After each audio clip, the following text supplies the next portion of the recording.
Weekly ടാസ്കിൻ്റെ അവസാന ടാസ്കുമായിട്ടാണ് big boss എത്തിയിരിക്കുന്നത്. ഇന്ന് കൺഫെഷൻ റൂമിലേക്ക് അനുമോളെയാണ് കേട്ടോ വിളിപ്പിച്ചിരിക്കുന്നത്.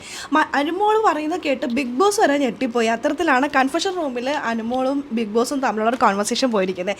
നമുക്ക് വീഡിയോയിലേക്ക് പോകാം. ആദ്യമായിട്ട് കാണുന്ന പ്രേക്ഷകരാണെങ്കിൽ കൂടുതൽ ബിഗ് ബോസ് അപ്ഡേഷനായിട്ട് ഇപ്പോൾ തന്നെ ചാനൽ സബ്സ്ക്രൈബ് ചെയ്യാം. വീക്ക്ലി ടാസ്ക് വായിക്കാൻ വേണ്ടിയിട്ട് അനുമോളെ വിളിച്ചത്. അനുമോളെ വിളിക്കാനുള്ള ഒരു കാരണം, അനുമോൾ ഭയങ്കര ഡെസ്പായിട്ട് നിൽക്കുന്നുണ്ടായിരുന്നു. ഒരു പക്ഷേ ഒറ്റപ്പെട്ടിരിക്കുന്നത് കണ്ടപ്പോൾ ബിഗ് ബോസ് വിളിപ്പിച്ചതായിരിക്കാം. ബിഗ് ബോസ് ആദ്യം തന്നെ അനുവിനോട് ചോദിച്ചു, എന്ത് പറ്റി അനുമോളെ, എന്തെങ്കിലും വിഷമമുണ്ടോ എന്നൊക്കെ ചോദിച്ചു. വിശേഷങ്ങളെല്ലാം ചോദിച്ച ശേഷം ടാസ്ക് വായിക്കാൻ പറഞ്ഞു. ടാസ്ക് വായിച്ച് കഴിഞ്ഞതിന് ശേഷം അനു പറയാൻ പോകുന്ന കാര്യം കേട്ട് ബിഗ് ബോസ് വരെ ഞെട്ടിപ്പോയി. ടാസ്ക് എന്ന് പറഞ്ഞാൽ സ്ക്രാച്ച് ആൻഡ് വിൻ ടാസ്ക് വായിക്കാനായിരുന്നല്ലോ. അപ്പോൾ അതിനകത്ത് കാർഡ് അനുമോൾ വരുന്ന വഴി കണ്ടായിരുന്നു. അപ്പോൾ ബിഗ് ബോസിനോട് വേണമെങ്കിൽ അനുവിനത് ഒളിച്ച് വെക്കാമായിരുന്നു.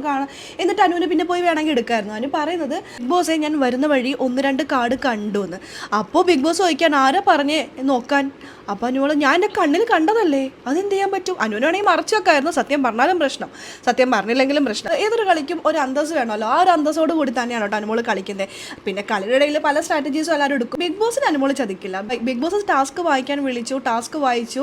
എന്നാൽ താൻ അതിന് മുമ്പ് തന്നെ ഇത് കണ്ട വിവരം കൂടി ബിഗ് ബോസിനോട് പറഞ്ഞിരിക്കുകയാണ്. അപ്പോൾ ബിഗ് ബോസ് പറയാണ്, കണ്ട വിവരം ആരോടും പറയേണ്ടത്. അനുമോളുടെ സത്യസന്ധത കണ്ട് ബിഗ് ബോസ് വരെ ഞെട്ടിയിരിക്കുകയാണ് കേട്ടോ. 2 കാർഡ് കണ്ടെന്ന് പറഞ്ഞുകൊണ്ട് ആരും വിജയിക്കാനൊന്നും പോകുന്നില്ല. ഇനി അനുമോൾ കാർഡ് കണ്ടുകൊണ്ടാണ് വിജയിച്ചതെന്നൊന്നും പറഞ്ഞാലും വരണ്ട. നമുക്ക് നോക്കാം എന്തൊക്കെയാണ് നടക്കാൻ പോകുന്നത്. എല്ലാം കാത്തിരുന്ന് തന്നെ കാണാം. അപ്പോൾ ലൈവ് അപ്ഡേഷൻ നമ്മുടെ ചാനലിലുണ്ടാകും. ആദ്യമായിട്ട് കാണുന്ന പ്രേക്ഷകരാണെങ്കിൽ കൂടുതൽ ബിഗ് ബോസ് ലൈവ് അപ്ഡേഷൻ ആയിട്ട് മറക്കാതെ യൂട്യൂബ് ചാനൽ സബ്സ്ക്രൈബ് ചെയ്യാം.